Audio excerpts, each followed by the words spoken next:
2002-2003 या railway Thane railway स्टेशनची capacity लोक 2-3-4 लाख लोक प्रवास करायचे. आज 10-12 लाख लोक प्रवास करतात.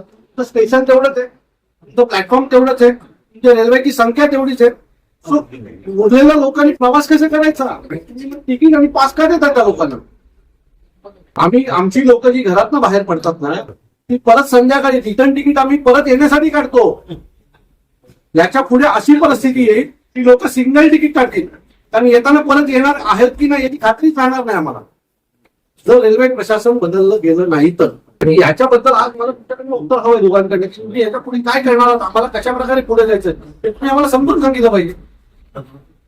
आज ठाणा स्टेशनला, कुठल्याही स्टेशनला पेपरचे स्टॉल प्रत्येक ह्याच्यावर कशाला हवे? तो हे पेपरचे जे स्टॉल आहे प्रत्येक आता एक जो माणूस स्टेशनच्या आतमध्ये घुसतो तो घेईल ना पेपर तिथे.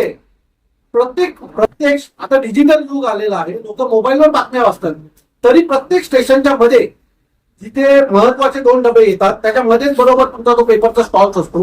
तिथे चेंगराचेंगरी होते. याच्या बाबतीत ही गोष्ट जर आम्हाला कळते तर तुम्हाला का नाही कळत आहे? ते स्टॉल हवेत कशाला? आम्ही ज्या वेळेला प्लॅटफॉर्मवर येतो त्यावेळेला आम्ही पुढच्या 5व्या किंवा 10व्या मिनिटाला ट्रेन पकडणार असतो. तिथे वडापावची एवढी मोठी टपरी, पाण्याची टपरी कशाला हवंय? तिथे बसायला सुविधा करा ना.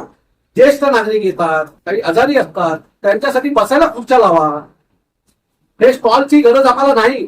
आणि हे जर स्टॉल पुढच्या 8 दिवसात निघाले नाही तर आम्ही उचलून फेकून देणार.